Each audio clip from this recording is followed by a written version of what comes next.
In this module, students will read, analyze, and interpret primary and secondary source documents to prepare for a classroom debate known as philosophical chairs. In this module, we will utilize World History Standard 10, Element D, to demonstrate the instructional activity philosophical chairs.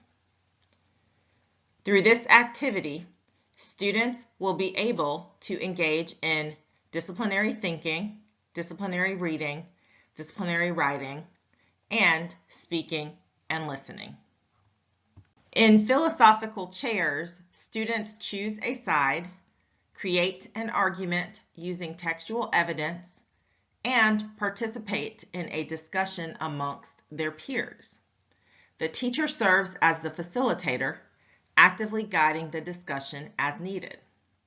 Students must assess their responses prior to speaking because their peers will hold them accountable, using the text and only the text to support or to counter an argument. The directions for this activity are as follows. Teacher directions. Step 1, pose a question that will guide student discourse. In the inquiring classroom, we must always provide students with questions that come from higher levels of Bloom's taxonomy, with questions that are interesting and motivating to students, and with questions that will lead students to find their answer by using a wide variety of sources, both hard and soft, to determine their answer. For this module, we will use the following question. Did the transatlantic slave trade have a more economic or political impact on the people of Asia, Africa, and the Americas? Step 2, set up the room for philosophical chairs. There are several variations for this activity. Students can sit facing each other across the center of the room. Students who do not have a position can sit in a neutral or unsure zone. The neutral zone should not be so far away from the active zone that neutral students cannot change their mind and then move to one side or the other. The student hot seat, as seen in the visual, is optional. If you would like to get the students moving without rearranging the desk and worrying about book bags or other materials, students can stand for this activity. Keep in mind, however, they might be standing for a while as students try to state their claim and provide evidence, while other students try to provide counter evidence. You'll want to set the room up similar to the Four Corners formative assessment. Students will move to a designated area based on their opinion. If their opinion changes based on the evidence provided, students can walk to the section of the room that supports their new opinion. The original intent of philosophical chairs, however, is that students remain seated and move only when a point is made to convince them to switch sides. Step 3, provide students with historical documents. These documents will be used by students during the discussion to find evidence to support their claims.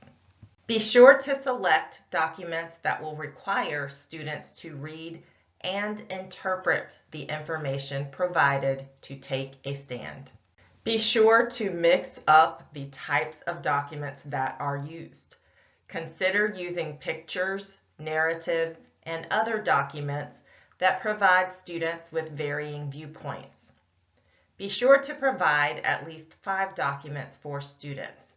Should you choose to provide more than 5 documents for students, it's best not to exceed 8 documents.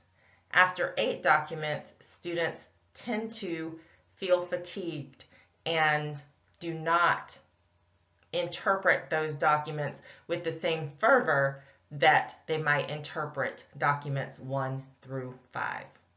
Step 4. Provide students with keywords or phrases that are expected to be used in this sort of activity, such as therefore, because of, according to the text, or based on the information. Step 5. Remind students of the rules of discussion and how to properly carry out a debate or argument while maintaining respect and openness to the opposing claim. Student directions. You will want to provide specific directions for students prior to beginning the activities. Some directions that should be included are: address each other by first names, think before you speak, organize your thoughts, give verbal clues to your listeners. For example, I have 3 points. Address the ideas, not the person. Listen when others are speaking. Do not interrupt. And move if your view changes based on the arguments that you hear.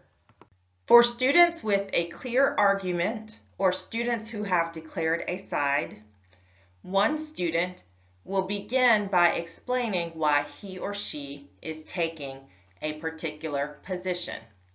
The conversation will then go back and forth from side to side. Keep in mind these rules. Before beginning your own comments, you must briefly summarize the previous speaker's points to that speaker's satisfaction. After you speak, you must wait until 2 other students on your side have spoken before you can speak again. Be sensitive to getting all students on your side and giving them an opportunity to speak. At the end of the discussion, one student from each team will summarize the viewpoints presented during discussion by his or her team. For students who are in the unsure zone, these students must take notes on both sides of the argument. It is our hope that these students will move to one or the other side. These students can also ask questions during the discussion. At the end of each discussion, these students will be asked to explain what arguments, if any, caused a change in their position. Tips for success. Allow students to complete the prep work during class time. This gives you the opportunity to frame the work with students. This also provides an opportunity to unpack the documents with students. This step will clarify any student misconceptions with regards to the documents or the upcoming discussion. Provide documents that offer multiple perspectives. We do not want students to feel like they are forced to select a side based on a limited number of resources. Lastly, feel free to assign a particular side to students if they are having difficulty making a decision based on the documents provided. Concluding thoughts. Philosophical chairs can be a great activity where students learn from one another. The best part of this activity is that you can informally assess the depth of student understanding over a broad unit or topic. For a visual demonstration of philosophical chairs, visit the teaching channel or YouTube. Simply search philosophical chairs or reading like a historian. The activities shared in this module can be modified to meet the needs of all students. The activities shared in this module can also be adapted to fit other world history content standards.